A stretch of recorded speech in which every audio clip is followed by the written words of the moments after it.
સાગબારા તાલુકાના ખોપી સહિત બીજા 11 જેટલા ગામડાના ખેડૂતો વર્ષોથી ઉમરપાડા તાલુકાની જંગલની જમીન ખેડતા હતા। એમની સાથે સાથે ઉમરપાડા તાલુકાના લોકો પણ એ જમીન ખેડતા હતા। એ લોકોની સીમાઓ પણ નક્કી કરી દેવામાં આવેલી હતી ને લગભગ 2025 સુધી એમને આમાં કોઈ વાંધો આવ્યો નહોતો। પણ 2025 પછી અચાનક જ જંગલ ખાતું જાગ્યું ને હવે જે સાગબારાના જે 12 જેટલા ગામના ખેડૂતો છે એને એ લોકો એમાં પ્રવેશ કરવા દેતા નથી, એમને ખેતી કરતા રોકવામાં આવે છે। જ્યારે ઉમરપાડાના જે ખેડૂતો ખેતી કરે છે એને કોઈ રોકટોક કરવામાં આવતી નથી। એટલે મને એવું લાગે છે કારણ કે આ જે 12 ગામના ખેડૂતો એ જે વન અધિકાર અધિનિયમ અંતર્ગત એ લોકો દાવાઓ પણ કર્યા છે, એમના દાવાઓ હજી પેન્ડિંગ છે, એનું કોઈ નિરાકરણ આવ્યું નથી। અને પ્રાઇવેટના વહીવટદારનો એમની પાસે પત્ર પણ છે કે જ્યાં સુધી તમારા હક દાવાઓની અરજીનું નિરાકરણ ના થાય ત્યાં સુધી તમને કોઈ જંગલમાંથી હટાવી નહીં શકશે। પરંતુ રાજકીય દબાણ હેઠળ આમાં 2 જિલ્લાનું રાજકારણ ચાલી રહ્યું છે અને 2 જિલ્લાના રાજકારણમાં ભારતીય જનતા પાર્ટીના આગેવાનો જ છે સામસામે। એટલે એ જિલ્લાના આગેવાનોને બીજા જિલ્લાના માનીતા નથી, એટલે એને હેરાન કેવી રીતે કરવા, એને કેવી રીતે રોકવા? આવું માત્ર 2027ની ચૂંટણીને ધ્યાનમાં રાખીને આ રાજકારણને લીધે આ 12 ગામના લોકો ભોગ બની રહ્યા છે। એટલે અમે એ લોકોને મળવા આવ્યા છે અને આવનારા દિવસોમાં 8, 9, 10 અમારી વિધાનસભાનું પણ 3 દિવસનું સત્ર છે, એમાં પણ આ પ્રશ્ન અમે ઉઠાવીશું અને એ પહેલા મુખ્યમંત્રી અને વનમંત્રી સુધી પણ કરીશું। કારણ કે આ કોઈ પણ કારણ વગર આ લોકો ખોટી રીતે આ 12 ગામના લોકોને હેરાનગતિ આજે વન વિભાગ દ્વારા કરવામાં આવી રહી છે। ખરેખર વન વિભાગને આવો કોઈ અધિકાર નથી કે કોઈને ખેતી કરતા રોકી શકે કે એ લોકોને ઊભા પાકમાં એ લોકો ખાડો ખોદી શકે, પણ માત્ર ને માત્ર સાગબારાના લોકોને જ હેરાન કરવામાં આવે છે। તો ઉમરપાડાના લોકો પાસે તો સનદ પણ નથી ને એ લોકોએ દાવો પણ કર્યો નથી, તેમ છતાં એને કોઈ રોકટોક કરવામાં આવતી નથી। એટલે આ જે કૃત્ય વન વિભાગ દ્વારા જે કરવામાં આવ્યું છે માત્ર ને માત્ર રાજકીય દબાણ હેઠળ કરવામાં આવી રહ્યું હોય એવું અમને લાગી રહ્યું છે। આપ કહી રહ્યા છો કે રાજકારણ થઈ રહ્યું છે, તો અહીંયા તો સંસદ મનસુખ વસાવા એક દિવસના ધરણા પર બેઠા હતા, દર્શનાબેન પણ ધારાસભ્ય બેઠા, ભાજપના સાંસદ ધારાસભ્ય બેઠા હતા। તો કયા એવા નેતાઓ છે જે સામસામે આવ્યા છે?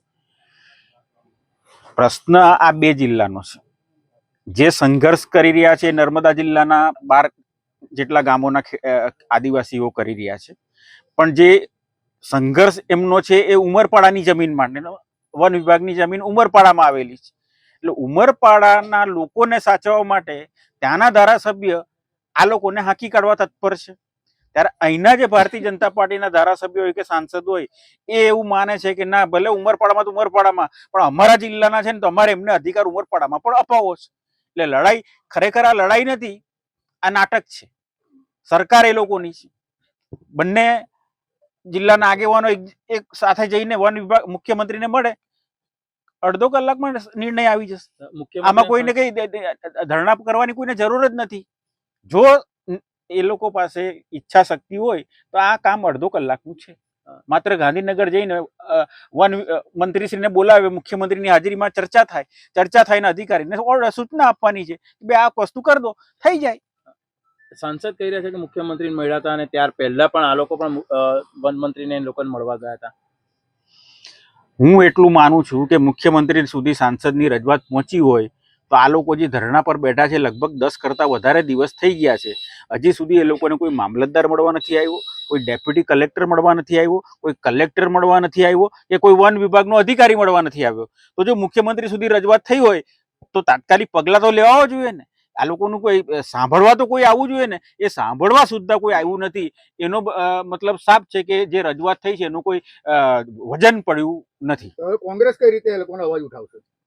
અમે મુખ્યમંત્રી શ્રી સુધી પણ અમે લખીશું, એમને પણ વાત કરીશું, વન વિભાગના મંત્રીશ્રીને પણ વાત કરીશું અને 8, 9, 10 અમારું વિધાનસભાનું 3 દિવસનું સત્ર છે એમાં પણ અમે આ પ્રશ્ન ઉજાગર કરીશું। પણ અમારો પ્રયત્ન એ હશે કે આ લોકો વર્ષોથી જંગલની જમીન ખેડતા હતા તો માત્ર 2 મહિનામાં એવું તો શું થઈ ગયું કે એ લોકોને રોકવામાં આવે છે?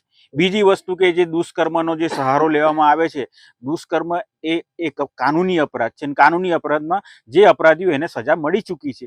તો એક જણે અપરાધ કર્યો એની સજા તમે આખા ગામને ના આપી શકો.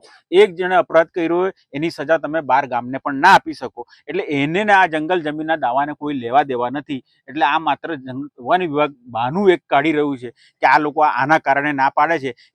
એ પાડવાનું ઉમરપાડાના ખેડૂતોને બી અધિકાર નથી, કે વન વિભાગને બી અધિકાર નથી. આ બહુ સ્પષ્ટ છે કે એ લોકોએ વન વિભાગનું જે અધિનિયમન છે એમાં જે એ લોકો એ નિયમ પ્રમાણે જોગવાઈમાં એ લોકો દાવો કરવા માટે એ લોકો લાયકાત ધરાવે છે અને એ લોકોએ દાવો કર્યો જ છે. તો હવે દાવાનું નિરાકરણ સરકારે તાત્કાલિક કરવું જોઈએ અને એ લોકો જો ખોટા હોય તેના દાવા ના મંજૂર કરવા જોઈએ અને જે સાચા હોય ને જંગલની જમીન મળવી જોઈએ. અમારી માગણી એટલી જ છે. મારી એસીએફ જોડે વાત થઈ, જ્યારે આગેવાનો આવે છે, વિરોધ પક્ષના નેતા આવે છે, અમે અત્યારે વર્તમાન ધારાસભ્ય છીએ, માજી ધારાસભ્ય છે, જિલ્લાના આગેવાનો જ્યારે આવે છે ત્યારે અહીં કોઈક ને કોઈક જંગલ ખાતાના કર્મચારીઓ આવવું જોઈએ અને અમારા જેવા જવાબદાર વ્યક્તિને બ્રીફ કરવું જોઈએ કે આ ઘટના કઈ રીતે બની અને કઈ રીતે થઈ.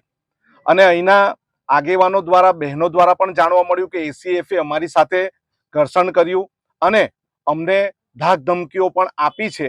અને એ બાબતમાં મેં એમને બોલાવ્યા. એમણે કીધું સુરત છું, સુરતથી આવતા 3 કલાક થશે.